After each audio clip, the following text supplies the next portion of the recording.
오늘은 중개무역과 그 다음에 중개무역 발음이 똑같네요, 그죠?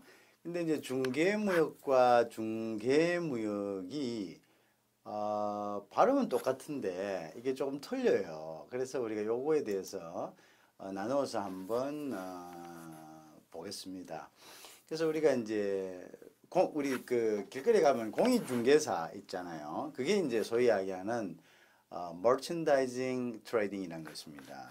그 다음에 이제 보통 중개무역 하면 이제 또 다른 같은 발음이지만 한국말로는 같습니다. 근데 영어로는 발음이 좀 틀리죠.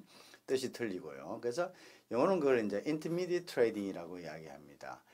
그래서 이 두 가지의 차이는 뭐냐? 자, 물건을 제3국에 파는 것은 똑같습니다. 제3국에 판다는 것은 우리의 물건이 아니라 제3국에서 사서 제3국으로 판다는 이야기죠. 그런데 이제 내가 물건을 사와서 제3국으로 파느냐 아니면은 그냥 두 사람끼리 바로 이제 뭡니까 나의 소유권 이전 없이 쌍방간에 이제 그 거래를 하게 만드느냐의 차이가 바로 머천다이징 트레이딩과 인터미디어트 트레이딩의 차이라고 할 수 있겠습니다. 우리는 왜 그럼 이것을 알아야 하느냐? 중개무역과 중개무역은 굉장히 중요한 제3국 무역인데요. 우리가 그 초기에 자본이 없을 경우에 자본을 들이지 않고 할 수 있는 무역이 바로 이 머천다이징 트레이딩입니다. 또는 우리가 그 신용장만 잘 이용한다면은 또 이제 우리가 인터미디어트 트레이딩도 큰 우리가 이윤을 남길 수 있는 그러한 방법 중에 하나입니다. 수업 시간에 보면요, 보통 이제 그 직장 생활을 하지 않는 그 학생들의 경우에는 저한테 이런 질문을 합니다. 나중에 이제 왜 그 질문을 하는지에 대해서 여러분들도 이해를 하시게 될 겁니다. 이거 혹시나 다른 사람을 이게 불법적인 건 아닙니까? 라고 이제 물어봅니다. 그렇지만 이것은 불법적인 것이 아닙니다. 그것은 이제 엄연하게 지금 많은 무역을 하시는 분들이 이러한 방법을 쓰고 있고요. 또 이것은 이제 그 어느 정도 우리가 소위 이야기하는 이제 상법 또는 상행위에서는 어느 정도의 이제 기망은 인정을 하고 있죠. 그러니까 100% 있는 자기의 원가까지 다 까서 이렇다. 난 솔직하니까 이렇게 사주십시오 했을 때 과연 고객들이 그것을 선택할 수 있겠습니까? 그렇지만 이제 전혀 아닌 것을 인 것처럼 하는 그것은 큰 문제가 있겠죠. 그렇지만 이제 어느 정도의 상행위에서 이제 조금 이제 exaggeration 하는 부분들, 조금 과장하는 부분들은 그것은 이제 어느 정도 인정이 되고 있죠.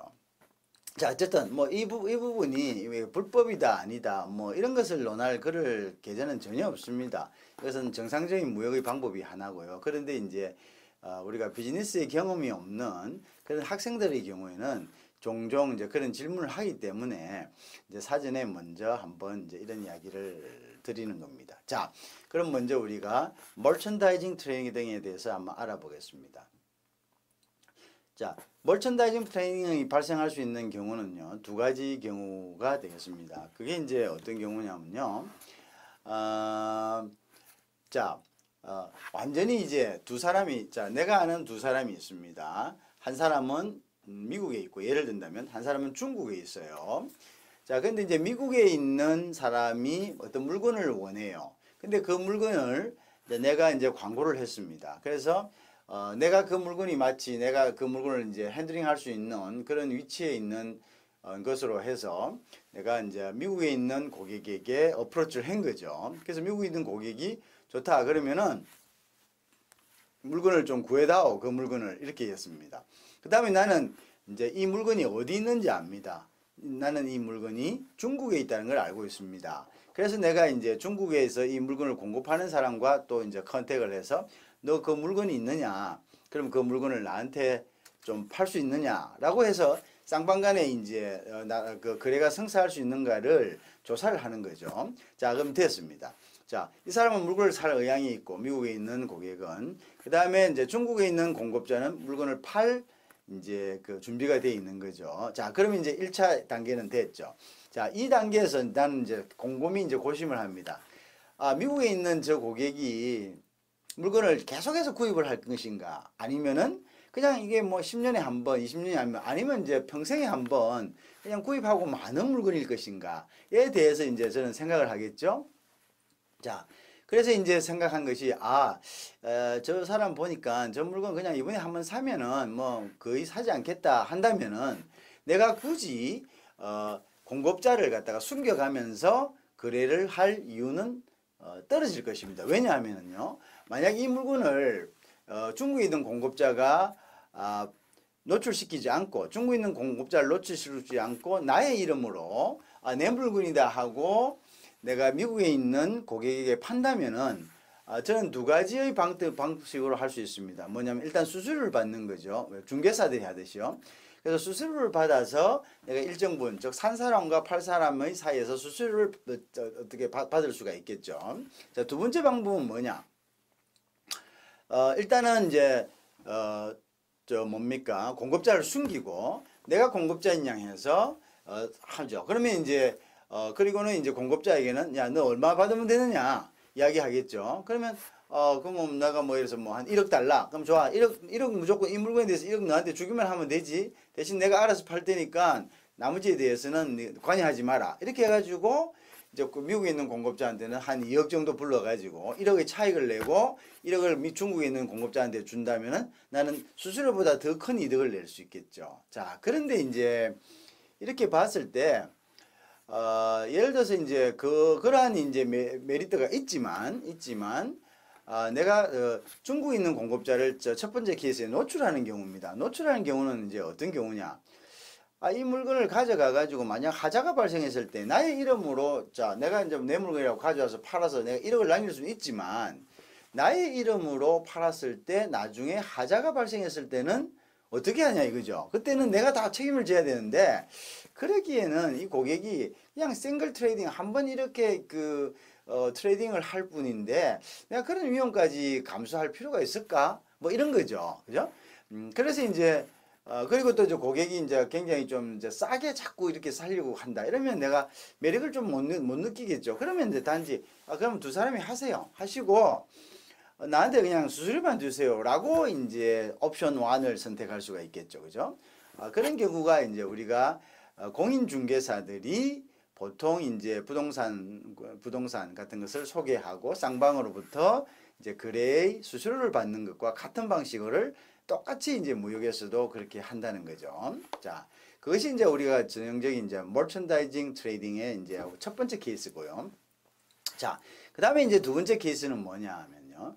우리가 이제 아파트 같은 거 보세요. 우리가 자꾸 공인중개사를 이게 똑같은 이제 중개 이거니까요. 한번 봅시다. 아파트는 어떻게 돼 있냐요. 자, 지금 아파트가 등기를 해버리면은 그 다음엔 그 등기부 등본에 그 사람의 주소, 소유자의 주소, 심지어 이름까지, 주민번호까지 나오니까 우리가 그거 가지고 그 아파트를 꼭 사야 되겠다 하면 조금 적극적인 사람 그거 가지고 주인을 찾아갑니다. 왜? 수수료 안 주려고 그러겠죠. 그죠? 그러니까 그런 경우에는 뭐 크게 매력이 없어요. 그죠? 매력이 없는데 그런데 이제 그렇지 않은 단계에 있는 아파트 같은 경우 있죠. 여기서 이제 어떤 사람이 이제 분양을 받아가지고 준공이 나기 전에 아파트 등기가 안 됐다. 그러면 이제 이 분양을 받은 사람은 그 아파트의 주인이지만 그 건설회사와 그 사람 간에 이제 분양 계약서만 있는 거죠. 그죠? 그럴 땐 등기가 안 됐어요. 그러니까 이 건물이 누구 건물인지 몰라요. 물론 이제 뭐 건설사 찾아가가지고 뭐 이렇게 물으면 되겠지만, 그렇지만 이제 건설사도 이제 중개인들하고 중개사들하고 이제 뭐 나름대로 이제 이런 협약이 있기 때문에 잘 안 가르쳐 줄 수도 있죠. 자, 이런 상태에서는 중개사가 그 분양을 받은 사람 찾아가가지고 이렇게 이야기하죠. 자, 아까 저 처음 케이스로 이거 제가 팔아드리겠습니다. 근데 이거 이제 제가 책임해서 제 물건이라 하고 팔아드릴 테니까 어쨌든 저한테 요거 유임하시고 이거 이 아파트 얼마 받으시면 됩니까? 라고 얘기하겠죠. 그럼 저 한 2억 받아야 됩니다. 그럼 알겠습니다. 제가 무조건 나중에 2억 드리면 되는 거죠. 그리고 이제 그 매물을 딱 확보를 하고는 그 다음에 어떻게 합니까? 어떤 단지에 그걸 사러 오신 분을 딱 이제 사러 오신 분이 있으면, 아, 제가 가지고 있는 물건이 있습니다. 이렇게 이야기하고, 그 다음에 이제 뭐 어쨌든 간에 이거 나중에 소유권 넘겨드리겠습니다. 이렇게 하죠. 그죠? 그리고는 어떻게? 그리고 이제 계약을 하고 자기는 한 4억 정도 받아가지고 이제 2억을 이제 자기 이득으로 챙기고, 그 다음에 어떻게? 2억을 돌려주는 거죠. 자, 이럴 경우죠. 그죠? 자, 두 번째 경우죠. 두 번째 경우는 노출하지 않습니다. 누구를요? 누구를 노출하지 않습니까? 아파트 분양받은 원주인을 노출하지. 왜? 원주인을 노출하면 쌍방kin이 다음에 또 할 수 있죠. 자, 이럴 경우에는 어떻습니까?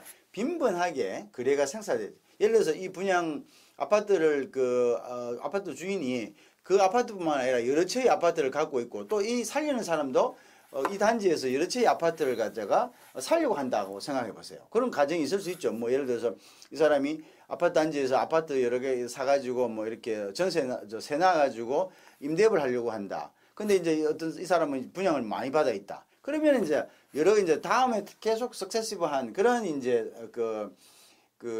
거래가 성사가 될 수가 있겠죠. 자, 그럴 때는 내가 이제 소유자를 노출시킬 수 없는 그런, 왜? 더 많은 이유를 만들어내야 됩니다. 자, 이럴 경우에도 이제 하죠. 그렇지만 중개무역에서는 한 가지 원칙이 뭡니까? 원칙이 뭡니까?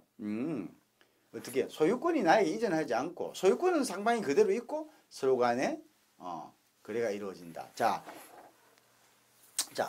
부동산 중개에서는 소유자를 숨기기 위해서는, 소유자가 등록이 되지 않은 상태에 그 전에 해야 되겠죠. 그러면 무역에서는 어떻게 할까요? 무역에서는 어떻게 할까? 자, 무역에서는 이제 이런 방식으로 합니다. 우리가 무역에서 원 소유자를 숨기기 위해서는요, 그거는 이제 숨기는 거 불법 아닙니까? 여기서 이제 질문이 나오는 거예요. 이제 순진한 학생들이. 근데 상행위는요, 모든 걸 자기 모든 소스를 노출시켜버리면 상행 자체가 안 되는 거죠. 유통이라는 게 뭡니까? 내가 어디에서 남이 모르는, 내 고객이 모르는 곳에서 내가 내 고객이 필요한 물건을 가져오는 방법을 아는 것이 유통인 거예요. 그죠? 시장이, 큰 시장이 있습니다. 예를 들어서 부산에 국제시장이 있다. 옛날에 그러면 거기에 지금은 마트들이 많지만은 옛날 재래시장이 거의 다였지 않습니까? 그럼 어떤 사람이 사러 가면 그 물건이 어디 있는지 몰라요. 모르는데 국제시장 앞에서 이제 또 이렇게 어떤 사람이 서 있다가, 뭐 찾으십니까? 이래요. 뭐 찾으십니다. 근데 자기 가게는 없어요. 근데 이 사람은 뭡니까? 그 물건이 어디 있는지 알아요. 그럼 이 사람이 조금만 여기 앉아 계세요 하고 오토바이 타고 가가지고 그 물건 구워가지고 그게 이문을 붙여갖고 파는데, 그것이 잘못된 건가요? 그 잘못된 게 아니죠. 그건 유통입니다. 유통. 어디서 물건이 어떻게 있다는 것을 갖다가 자기가 알기 때문에 그것이 자기의 뭡니까? 하나의 재산이죠. 자기의 어떤 그 상행위에서의 자기의 미천인 거죠. 그죠? 그 일종의 서비스죠. 그죠? 그거 똑같은 거죠. 자, 그럴 때는 어떻게 하냐? 자, 중국에 있는 공급자한테, 자, 물건을 먼저, 자, 소유권은 나한테 이전 안 됩니다. 물건을 먼저 보내라 그럽니다. 어디로 보냅니까? 어디로? 미국으로 보내라 그럽니다. 자, 그리고는 우리가 국제간에 있어서는 물건을 보낼 때는 반드시 배나 항공을 이용하는데요. 이때는 뭐냐면은 배로 이용할 때는 선화증권, 그죠? BL, Bill of Lading. 자, 배에 실었다는 증명서. 그 다음에 비행기로 갔을 때는 에어빌, 그죠? 똑같습니다. 저 화물을 맡겼다는 것, 그 증명서를 우리가 국내에서 택배를 보낼 때는 이 증명서가, 원래는 택배를 찾을 때는 택배 보낸 사람이 그 영수증 맡겼다는 거를 원래는 찾은 사람한테 보내가지고 그 사람이 그걸 가지고 내밀어야지 택배사에 주는, 그게 원칙입니다. 근데 이제 보통 그런 그보다는 그런 것에 대해서 생기는 사고보다는 그런 걸 함으로써 여러 가지 시간이나 인건비가 많이 드니까 택배사들이 위험을 감수하고 하는 거죠, 사실은. 근데 이제 국제간에서는 그게 안 됩니다. 그래갖고 누구시죠? 누구시죠? A시죠? 홍길동 씨죠? 맞죠? 전화번호 맞으시죠? 이거 물건 왔습니다. 주고 간다. 그렇게 안 되는 겁니다.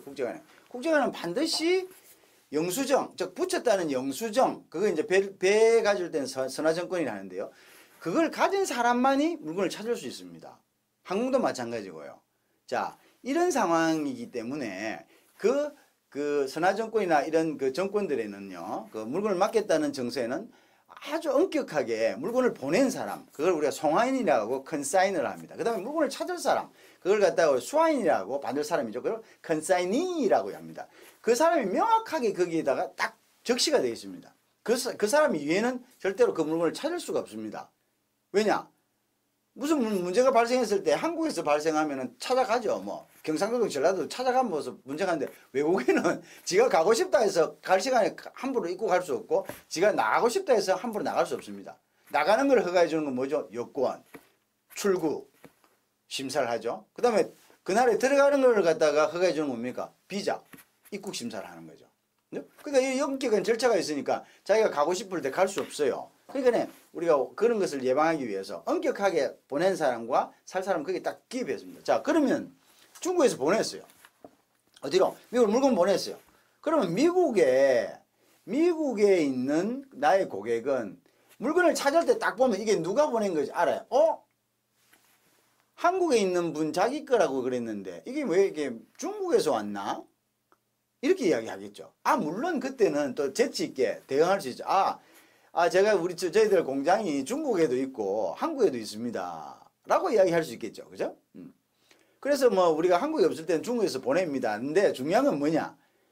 그 보내는 사람의 이름과 회사가 있는데 그러면 왜 네 이름으로 안 보내고 한국 사람 네 이름으로 안 보내고 왜 이상한 사람 내가 지금까지 알지 못하는 사람 이름을 보내냐 했을 때는 또 다른 문제가 생기겠죠. 그러면 또 뭐 예를 들어서 그건 그것도 저희 회사입니다. 뭐 이렇게 할 수는 있겠죠. 자, 어쨌든 간에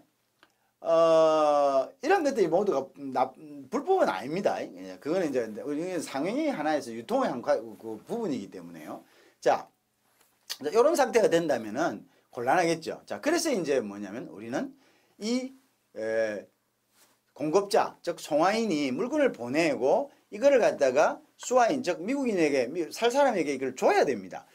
줄 때 보내는 거를 미국한테 바로 보내면 안 되죠. 내가 받아가지고 내가 그 사람의 이름을 자, 첫 번째 경우는 그냥 두 사람끼리 하는 거니까 그대로 밝혀서 거래하게 만드는 거고요. 그 다음에 두 번째 경우에 내가 송화인, 즉 내가 공급자를 숨기고 싶을 때는 내가 그 서류를 바꿔야 됩니다. 이 서류를 바꾸는 것을 뭐냐면 우리가 바꾸다는 뭡니까? 불을 끄다, 바꾸다 영어로 스위치 업, 끄다. 그래서 그래 스위치 BL이라는 저 BL을 바꾸다. 그럼 BL을 뭘 바꿉니까? BL 뭘 바꿉니까? 송화인, 보낸 사람을 바꾸고 그걸 누구로 대신한다? 중개인으로 대신하는 거죠. 한국에 있는 중개인 이름. 자, 그러면 이거는 뭡니까? 그럼 지 마음대로 이걸 바꿀 수 있느냐? 지 마음대로 바꾸면 안 되죠. 왜? 그거는 사무소 위조잖아요. 그럼 어떻게 바꿉니까? 자, 그 물건을 운송해 간 회사의 지사가 한국에 있어야 됩니다. 어디에? 자, 예를 들어서 뭐랄까요? 자, 우리나라에 있는 우리나라 배로 했다 합시다. 그러면 우리나라 배가 이제 예를 들어서 현대해운이라고 합시다. 그러면 이제 내가 그걸 중국 사람한테 받아가지고 이걸 가지고 현대해운 지사에 가가지고 그 지사에다가 이제 요거 스위치 BL 해주세요. 요걸 좀 저의 이름으로 바꿔주세요. 그러면은 그 사람들이 스위치 BL 해줍니다. 불법이면 안 해주겠죠, 당연히. 그러니까 불법이 아니기 때문에 해주는 겁니다. 이것을 갖다가 우리가 중개무역, 즉 머천다이징 트레이딩이라 합니다. 자, 그러면 나는 뭘 바꿨나요? 자, 보내는 사람의 이미 중국 사람이 아닌 바로 중개인 나의 이름으로 보내니까 뭡니까? 받는 미국인은 이게 한국에 있는 중개인의 이름으로 오는구나. 그죠? 그렇게 되는 거죠. 자, 그렇게 되니까 어떻게 되죠? 그렇게 되니까 이제 어땠죠? 근데 여기서 이제 한 가지 간과해서는 안 될 것이 있습니다. 왜? 자, 우리가 스위치 BL을 하면은 보낸 사람, 컨사이너는 바꿀 수 있어도 로딩 포트, 그러니까 선적항은 중국으로 그대로 남아 있습니다. 선적항은 중국으로 그대로 남아 있습니다. 왜? 선적항은 바꿀 수가 없는 거죠. 그죠? BL은 어디서 선적했다는 거, 그게 굉장히 중요하거든요. 어디서 왔다는 거, 이 물건이. 그죠? 그 다음에 누가 실었다는 거. 자, 누가 실었다는 것은 바꿀 수가 있어요. 스위치 BL 하면요. 그럼 내가 이제 바꿔가지고 그걸 미국 사람한테 보내면 미국 사람이 그걸 가지고 물건을 찾게 되겠죠. 자, 어쨌든 이런 방법입니다. 더 깊게 들어가면 좀 그런데요. 자, 그거는 다른 또 파트에서 우리가 할 수 있습니다. 어쨌든 스위치 BL을 해서 BL을 바꾸어서 송화인, 즉 보내는 사람을 나의 이름으로 해가지고 그것을 이제 저쪽에다가 보내주는 거죠. 이제 그걸 이제 우리가 이제 두 번째 방법, 즉 첫 번째 방법은 있는 그대로 해갖고 한번 거래하게 하는 거죠. 그래서 수수료만 받는 거고요. 자, 중개무역, 멀천다이징에서. 그 다음에 두 번째 방법은 뭐냐면 내가 그 보낸 사람을 숨기기 위해서 BL을 스위치하는 거, 바꾸는 거죠. 그죠? 자, 이것을 이제 우리가 중개무역이라고 합니다. 자, 소유권 이전이 없다는 거 하고요. 자, 비해를 바꾼다는 거죠. 자, 그래서 이제 그 거래를 하게 되는 것을 이제 이야기를 합니다. 자, 일단은 이제 중개무역 요까지 해가지고 하고 그다음에 이제 우리가 intermediate merchandising이죠, 그죠? 죄송합니다. intermediate trading. 그다음에 그것은 이제 그 중개무역 이열계자입니다. 여자. 그거는 요건 여기서 끊고 요 다음 파트에서 계속하도록 그렇게 하겠습니다. 잠시 기다려 주십시오. 고맙습니다.